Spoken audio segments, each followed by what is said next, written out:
வீடியோல வந்து பாத்தீங்க அப்படின்னா ஜியோ பேமெண்ட் பேங்க்ல இருந்து ஒரு முக்கியமான அது ஒரு சூப்பரான அப்டேட் ஒன்று கொடுத்திருக்காங்க. அந்த அப்டேட் பத்தின இன்ஃபர்மேஷனை தான் இந்த வீடியோல பார்க்க போறோம். ஸோ அதுக்கு முன்னாடி நீங்க இது மாதிரியான யூஸ்ஃபுல்லான இன்ஃபர்மேஷனை தெரிஞ்சுக்க மறக்காம நம்மளோட சேனலுக்கு சப்ஸ்கிரைப் பண்ணிக்கோங்க. கூடவே வர்ற பெல் ஐகான்ஸ்ல ஆல் அப்படிங்கிறத கிளிக் பண்ணி வச்சிட்டீங்க அப்படின்னா நம்ம சேனல்ல வரக்கூடிய எல்லா வீடியோஸையும் மிஸ் பண்ணாம பார்க்கலாம். ஸோ இப்போ வந்து பாத்தீங்கன்னா ஜியோ பேமெண்ட் பேங்க்ல வந்திருக்கிற அந்த புது அப்டேட் என்ன அப்படின்னு கேட்டீங்கன்னா, இதுக்கு முன்னாடி வரைக்கும் நம்ம Jio payment bank digital zero balance account வந்து ஓப்பன் பண்ணோம் அப்படின்னா அதுல வந்து பாத்தீங்கன்னா பிசிக்கலா ஏடிஎம் கார்டு அப்படிங்கிற ஒன்று வந்து கொடுக்க மாட்டாங்க. ஜஸ்ட் நமக்கு வந்து விர்ச்சுவல் கார்டு மட்டும் ஆன்லைன்ல ஷோ பண்ணுவாங்க. அந்த விர்ச்சுவல் கார்டை யூஸ் பண்ணி நம்ம டிரான்சாக்ஷன் வந்து பண்ணிக்கலாம். ஸோ இப்படிதான் வந்து கொடுத்திருந்தாங்க. இப்போ வந்து பாத்தீங்கன்னா பிசிக்கல் ஏடிஎம் கார்டு ஆர்டர் பண்றதுக்கான அந்த ஒரு ஃபியூச்சரை வந்து லான்ச் பண்ணியிருக்காங்க. ஸோ இதை வந்து எப்படி நம்ம ஆர்டர் பண்றது அப்படிங்கிறத பார்க்கலாம். ஸோ அதுக்கு முன்னாடி வந்து பாத்தீங்கன்னா இந்த ஆப்பை நீங்க வந்து அப்டேட் வந்து பண்ணாம வச்சிருக்கீங்க அப்படின்னா ஃபர்ஸ்ட் பிளே ஸ்டோருக்கு போய் அப்டேட் வந்து பண்ணிக்கோங்க. அதை அப்டேட் பண்ணிட்டு அதுக்கப்புறமா ட்ரை பண்ணீங்க அப்படின்னா கண்டிப்பா உங்களுக்கு இந்த ஒரு ஆப்ஷன் வந்து ஷோ ஆகும் அப்படின்னு வந்து சொல்லலாம். ஸோ இதுக்கு வந்து பாத்தீங்கன்னா ஃபர்ஸ்ட் நான் வந்து என்னோட ஜியோ ஃபினான்ஸ் அப்ளிகேஷனை வந்துட்டு நான் ஓப்பன் பண்ணியிருக்கேன். ஓப்பன் பண்ணிட்டு கீழே பாட்டம்ல வந்தீங்க அப்படின்னா பேங்க் அப்படின்னு ஒரு ஆப்ஷன் இருக்கும். ஸோ இந்த ஆப்ஷனை செலக்ட் பண்ணிக்கிறேன். இப்போ வந்து பாத்தீங்கன்னா நான் வந்து என்னோட ஜியோ பேமெண்ட் பேங்க் இன்டர்ஃபேஸை வந்து லாகின் பண்ணிட்டேன். ஸோ லாகின் பண்ணதுமே உங்களுக்கு இப்படி தான் இன்டர்ஃபேஸ் வந்து இருக்கும். இதில் உங்கள்கிட்ட எவ்வளோ பேலன்ஸ் இருக்கு அப்படிங்கிறத இங்கே வந்து பார்க்கலாம். ஸோ இதில் வந்து பார்த்தீங்க அப்படின்னா கீழே வந்து அப்படியே ஸ்க்ரோல் பண்ணீங்க அப்படின்னா உங்களுக்கு டெபிட் கார்டு ஆப்ஷன் வந்து கொடுத்துருப்பாங்க. இதில் வந்து பாருங்க வியூ கார்டு அப்படின்னு ஒரு ஆப்ஷன் இருக்குல்ல. ஸோ இந்த ஆப்ஷனை வந்து செலக்ட் பண்ணிக்கோங்க. இப்போ வந்து பார்த்தீங்க அப்படின்னா உங்களோட ஏடிஎம் கார்டு டீடைல் வந்து இங்கே வந்து ஷோ பண்ணியிருப்பாங்க.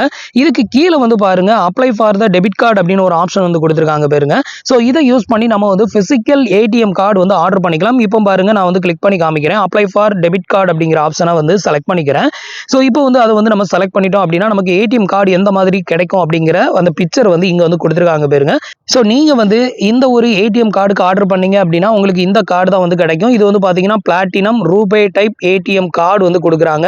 ஸோ உங்களுக்கு வந்து தேவை அப்படின்னா பிசிக்கல் கார்டு ஆர்டர் பண்ணிக்கோங்க. உங்களுக்கு வந்து எந்த விதத்திலையும் தேவைப்படாது அப்படின்னா விர்ச்சுவல் கார்டா மட்டுமே யூஸ் பண்ணிக்கலாம். ஏன் வந்து சொல்றேன் அப்படின்னு கேட்டீங்கன்னா இந்த ஒரு பிசிக்கல் கார்டு நீங்க ஆர்டர் பண்ணி வாங்கணும் அப்படின்னு நினைச்சீங்கன்னா 300 ரூபா நீங்க வந்து பேமெண்ட் வந்து பண்ற மாதிரி இருக்கும். So physical ATM card print அடிச்சு உங்களுக்கு வந்து கார்டு டெலிவரி கொடுக்கறதுக்கு 300 ரூபா சார்ஜஸ் வந்து பண்றாங்க. ஸோ நீங்க 300 ரூபாய் இல்ல 300 ரூபாய்க்கு மேல உங்களோட ஜியோ பேமெண்ட் பேங்க்ல வந்து பேலன்ஸ் வச்சுக்கிட்டு நீங்க வந்து பாத்தீங்கன்னா இந்த ஒரு கார்டை வந்து நீங்க ஆர்டர் பண்ணிக்கலாம். ஸோ இப்படி ஆர்டர் பண்ணும்போது வந்து பாத்தீங்கன்னா நீங்க எந்த அட்ரஸை கொடுத்து இந்த ஒரு அக்கௌண்ட்டை ஓப்பன் பண்ணீங்களோ அந்த அட்ரஸ்க்கே வந்து பாத்தீங்கன்னா உங்களுக்கு கார்டு வந்து டெலிவரி வந்து பண்ணிடுவாங்க. ஸோ இது மூலமா வந்து பாத்தீங்க அப்படின்னா நீங்க எல்லா விதமான பேமெண்ட்டும் நீங்க வந்து பண்ணிக்கலாம். ஸோ ஏடிஎம்ல பணம் கொண்டு நீங்க வித்ட்ரா பண்றதுக்கும் இதை வந்து யூஸ் பண்ணிக்கலாம். ஸோ இப்போ வந்து பாத்தீங்க அப்படின்னா நான் வந்து கீழே உள்ள இந்த ரெண்டாவது ஆப்ஷனை வந்து செலக்ட் பண்ணிட்டேன் பாருங்க. இதை வந்து செலக்ட் பண்ணதுமே பேமெண்ட்டுக்கான அமௌண்ட்டை வந்து உள்ள ஆட் பண்ண சொல்றாங்க. ஸோ ஃபண்டை ஆட் பண்ணிட்டு அதுக்கப்புறமா இந்த சார்ஜஸ் ஃபண்டை ஆட் பண்ணிட்டு அதுக்கப்புறமா ஆர்டர் பண்ண சொல்றாங்க. அதுக்கு கீழே வந்து பாத்தீங்கன்னா உங்களுக்கு வந்து இந்த ஏடிஎம் கார்டில் நேம் எப்படி பிரிண்டட் ஆகணும் அப்படிங்கிறதையும் வந்து கேட்டிருக்காங்க.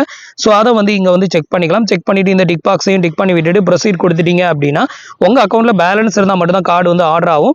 ஸோ உங்கள் அக்கௌண்ட்டில் பேலன்ஸ் இல்லை அப்படிங்கிற பட்சத்தில் கார்டு வந்து ஆர்டர் பிளேஸ் பண்ண முடியாது.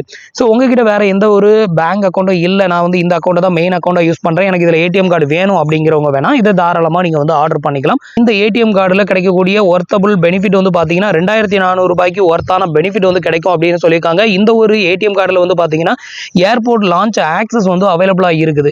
ஸோ நீங்கள் அடிக்கடி வந்து ஏர்போர்ட் போவீங்க, உங்களுக்கு லான்ச் ஆக்சஸ் வந்து கண்டிப்பாக வேணும் அப்படிங்கிறவங்க தாராளமாக இந்த கார்டை வந்து ஆர்டர் பண்ணிக்கலாம். உங்களுக்கு வந்து பார்த்தீங்கன்னா கண்டிப்பாக இது வந்து ஒரு ஒர்த்தபிளான கார்டாக இருக்கும். அதே மாதிரி இதில் இன்சூரன்ஸ் ஆனுவல் பெனிஃபிட் ஒர்த்து இது எல்லாமே சேர்த்து 2400 ரூபாய்க்கு ஒர்த்தான பெனிஃபிட்டும் இதில் வந்து கிடைக்கும் அப்படிங்கிற மாதிரி வந்து சொல்லியிருக்கிறாங்க. ஸோ ஏர்போர்ட் லான்ச் ஆக்சஸ் எனக்கு வேணும் அப்படிங்கிறவங்களும் இந்த கார்டை நீங்கள் தாராளமாக சூஸ் பண்ணலாம். ஸோ இவ்வளோ தான் வந்து பார்த்தீங்கன்னா நம்ம வந்து ஜியோ பேமெண்ட் பேங்க்ல வந்துட்டு ஃபிசிக்கல் ஏடிஎம் கார்டு ஆர்டர் பண்ணுறதுக்கான ப்ரொசீஜர். ஸோ இன்னைக்கு சொன்ன இந்த அப்டேட் இன்ஃபர்மேஷன் உங்களுக்கு ரொம்பவே யூஸ்ஃபுல்லாகவும் இன்ஃபர்மேட்டிவாகவும் இருந்திருக்கும் அப்படின்னு நினைக்கிறேன். நம்மளோட வீடியோஸ் பிடிச்சிருந்ததுன்னா லைக் பண்ணுங்க, ஷேர் பண்ணுங்க, கமெண்ட் பண்ணுங்க. மறக்காம நம்மளோட சேனலுக்கு சப்ஸ்கிரைப் பண்ணி சப்போர்ட் பண்ணுங்க. தேங்க்ஸ் ஃபார் வாட்சிங்.